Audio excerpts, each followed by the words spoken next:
Hello everyone and welcome back to more Higurashi, or whatever you could call it, Watanagashi. So, let's continue reading. The results of the draw were enough to make you cry conspiracy. All the members of the club were nicely divided up amongst the 5 tables. How did this happen when the draw was that random? The thought that I was already caught in Mion's puppet strings made me feel uneasy. That was fine though. I'll crush all your petty tricks. Now where were my opponents?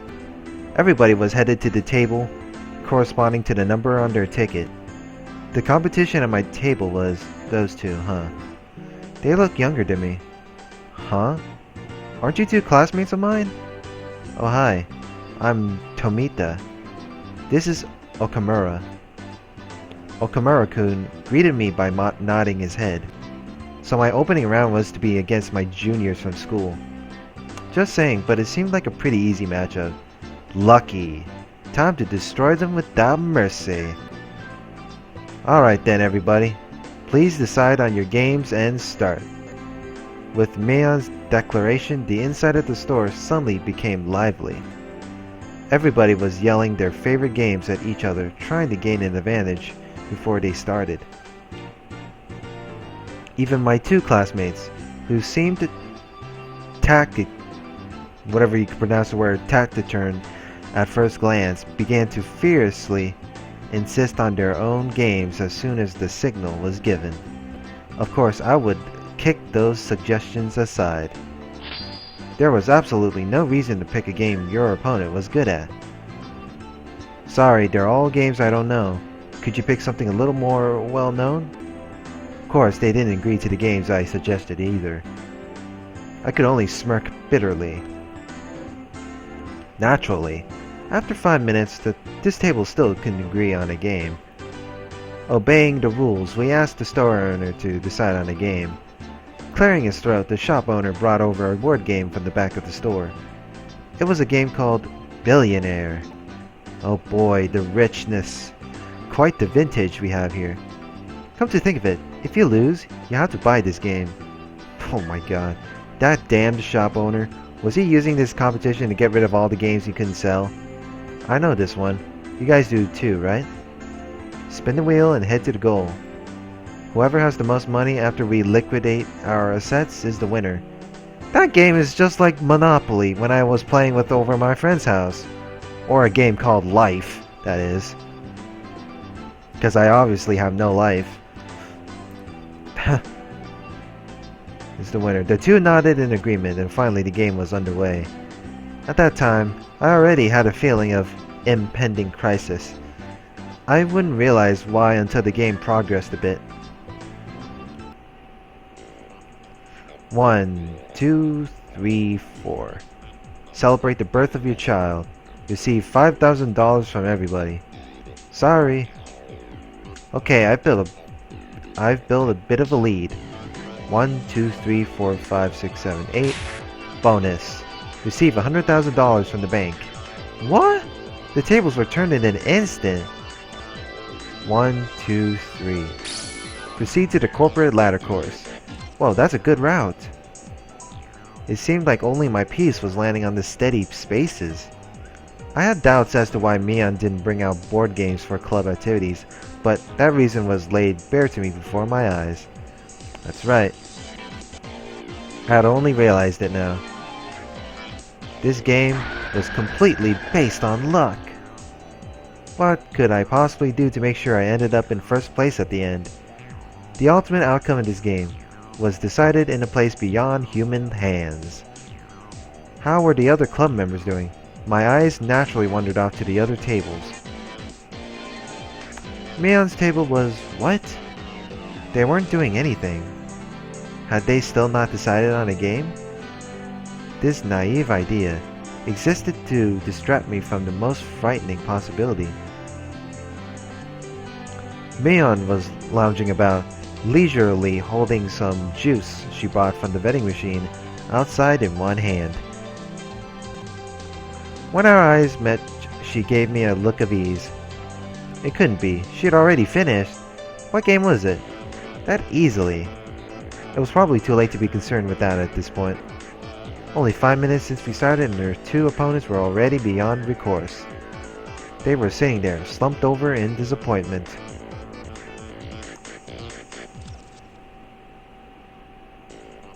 Muttering to themselves, trying to figure out where they went wrong for that, they find no answer. Was there any reason for their defeat other than they sat at the game table as Mion? Then what about Reina's table? The spectators were causing quite a commotion. It looked like their game was Karuta. The shop owner was apparently the one reading out the cards. Reina tended to dawdle along and space out a lot. Wouldn't she have a hard time with this game? Then I'll read it out. The dog gets tired on a walk. What the? Bam! Wouldn't she? On a walk, and then there was kaboom.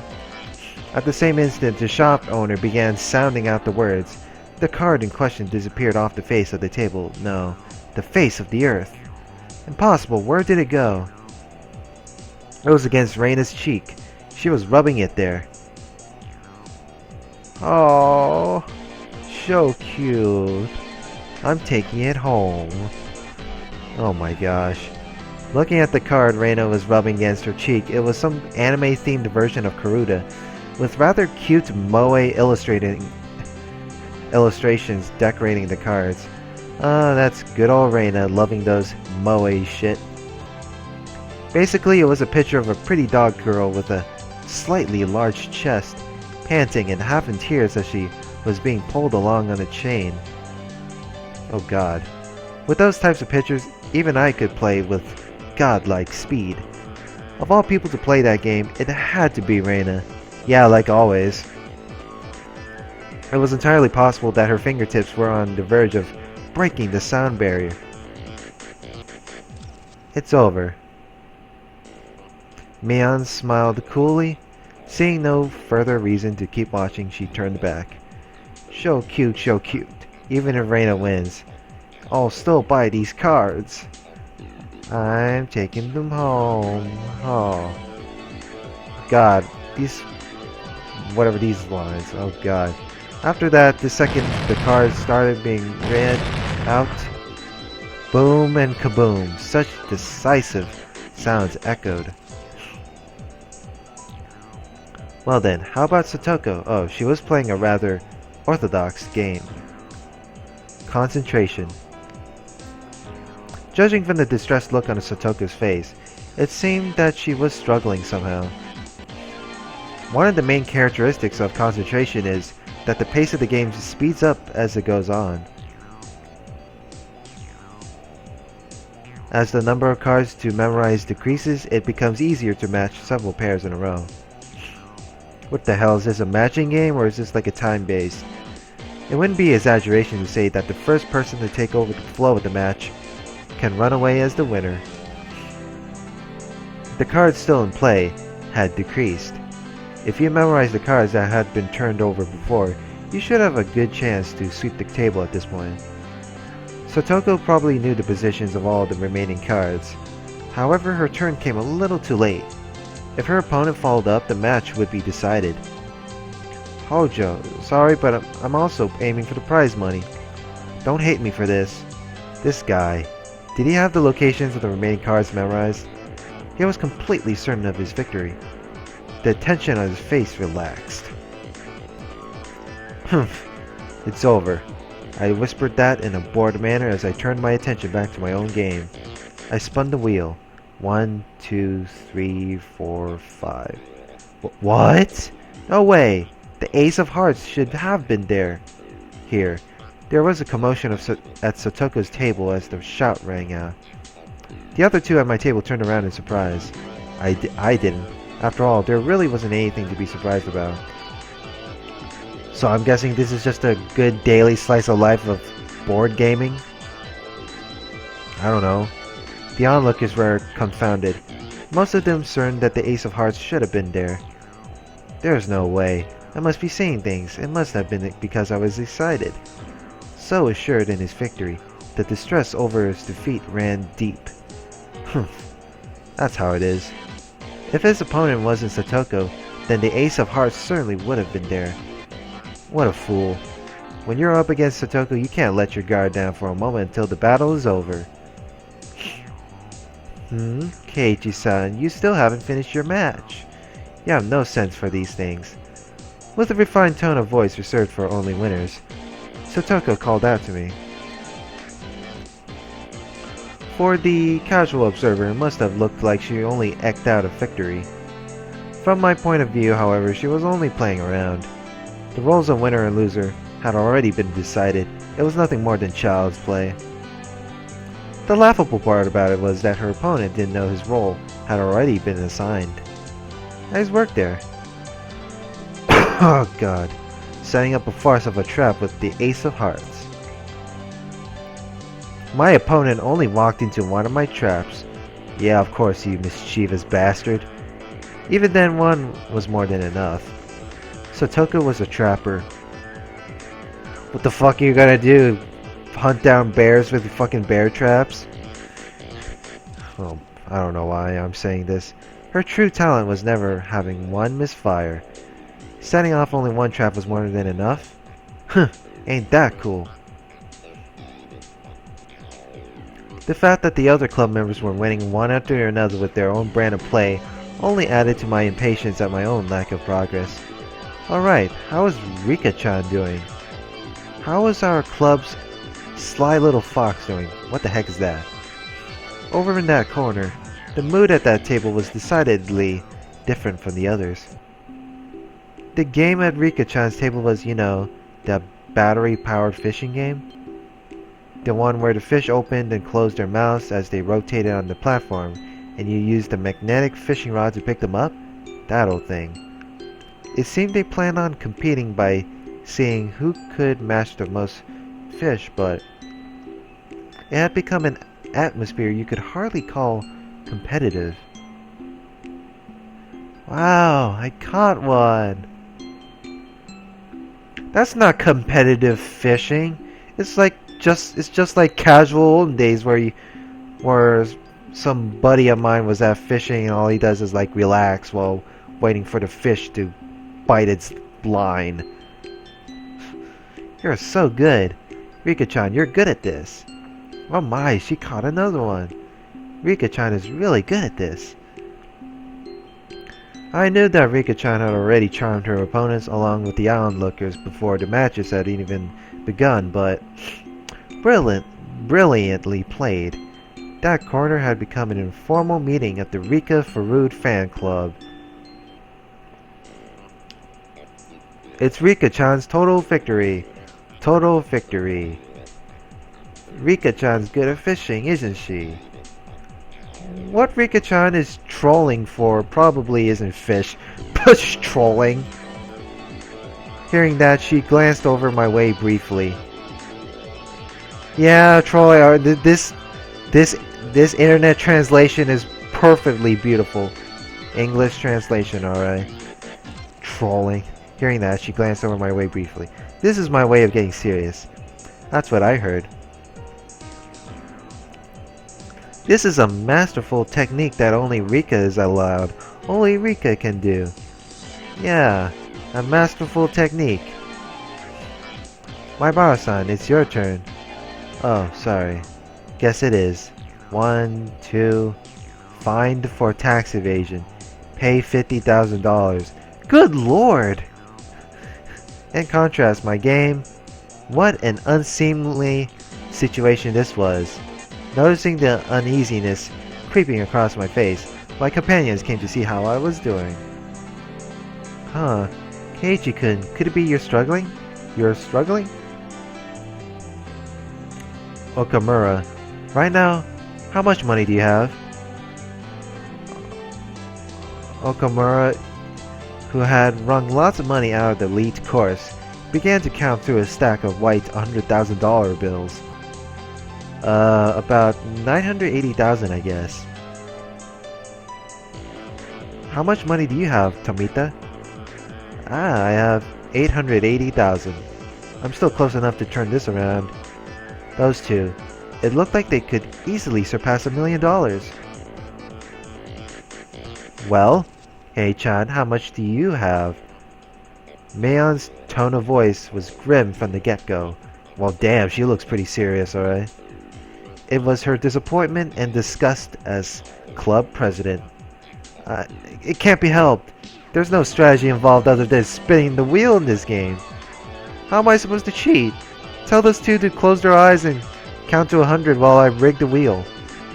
You know there's no way I could do that.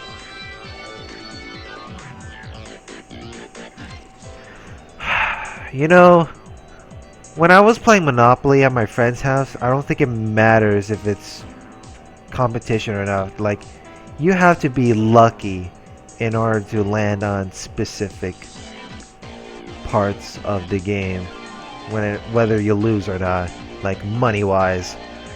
Rika-chan gently pet my head. Still, she wasn't too happy. Oh, that's perfect. How pathetic. At one point, I thought you'd be a worthy adversary. I've been utterly disillusioned. Wow, what a perfect word for her. Look at her. She looks so disappointed as hell. So Rika pat my head, but she's unhappy. Yeah, that makes sense. Don't give up, Keiichi-kun. Well, at least she's being happy about it. There has to be some way to make a comeback. Do your best, right till the end. Like I said, how am I supposed to make a comeback with this game relying entirely on luck? Right, Mayon? Mayon's face, however, was almost unbelievably indifferent, like she was watching something completely unexciting. She then turned her back without saying a word. Hey, me! It was a pathetic voice that irked even myself. I'm disappointed. Everybody was serious about this, but Kei-chan was the only one who wasn't. What do you mean by serious? Are you telling me to control the spinner through sheer force of will? How can I do that? If you were serious about it, you would have settled this game 10 seconds from when you started. Mi-chan, you don't have to get so angry. Wait. Mion, in a bad mood, cast me aside and disappeared into the depths of the shop. Maybe it was because it had become an awkward situation, but the spectators dispersed from around my table. Damn it, are you saying I'm not serious about this? Are you saying if I were serious, I would have settled this game of chance in 10 seconds? If I were serious, everybody was praying for my victory. They believed in me. Did I betray their expectations? Was it because I wasn't that serious? Should we continue the game? The two of them were timidly trying to resume play. I didn't respond to that. The table sunk into silence. My Barakan, should I take that to mean you're giving up? The owner, thinking I was forfeiting, started to announce the cancellation of the game. At that moment, the demon inside me let loose a howl and awakened. I get it now, Mion. What it means for me to be serious. I'll show you. Oh my lord. Whoa. Bamf. I clamped my hands on her shoulders, speaking in a low voice after pulling them closer. Tomita-kun, Okamura-kun, let's make a deal. Let me win. The two of them, not immediately understanding what I had just said or the meaning behind it, were momentarily confused. Hey, my Baro-san, no violence. Let's settle this game properly. Just listen to what I have to say. What is it you guys want? The 50,000 yen prize? Well, of course. Winning that kind of money is a once-in-a-lifetime opportunity. Even supposing you win. What are you going to do with that money? How are you going to enjoy it? The two of them consider it briefly. Buy a new game or something? Snacks? Maybe some juice? That's petty. So petty. Are you guys stupid? Then how will you enjoy it if you win, my Baro-san? Me? That's the point. Just shut up and listen to what I have to say. We club members have a penalty game separate from the casual participants. If we lose, we have to obey a single command from the winner. From another point of view, the winner earns the prize of being able to order the other club members around. First of all, Tomita-kun, you like Satoko, right? Don't deny it. Next, Okamura-kun, you like Rika, right? Don't turn red. I drew the two of them, red-faced and conscious of whether anybody else heard what I just said, even closer. Lollies, moe, pretty girls, what men covet, what men dream about. It's like an unreachable Garden of Eden. Even then, you still aim for it, wouldn't you? That's because our passionate souls scream for moe. Oh wow. Isn't that what the most anime fan base will do? Just look at moe and shit? I don't know. That sensitive age where you couldn't say you liked the girl you liked. Understanding that gave me all the more power. Tomita-kun, if I win, I'll make Satoko wear a collar and be your little sister for a day. Shh. Oh wow, oh, it's not psh, it went psh. A red fountain spewed from both of Tomita-kun's nostrils. Also, Okamura-kun, I'll put cat ears on Rika-chan and let you take her out for a walk on the leash. And then pure blood erupted from the vein in Okamura-kun's forehead. God damn! Am I imagining this once I'm going to watch the anime? Don't be shy. Just pretend I forced you to go along with me. You two are simply sacrifices to Maibara Senpai's whims. You can pretend to be against it. I understand. I know everything that your hearts desire. Then I suddenly lowered the tone of my voice. My school life was very bleak. I know with my very body how foolish it is to waste such an important time in your lives. So, to you, my juniors, I don't want you to live your lives like that. Be honest with yourselves. Chase your dreams. Fulfill them. I'll fulfill them for you. I will! And there's a big-ass explosion. It was this moment that the vows of men bridged generations. My Bara-san... Did I ever have a mentor who ever spoke my mind for me so strongly? Never. There was no way there was. That's because in a man's lifetime, he'll only have 3 fateful encounters. That valuable first time was being experienced right this moment with these two.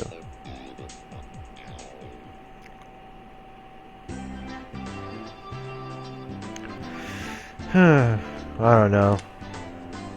But, I'm just gonna pause it here. So, next part, let's see how that one go. Like, comment, and subscribe, and see you guys later. Have a good one.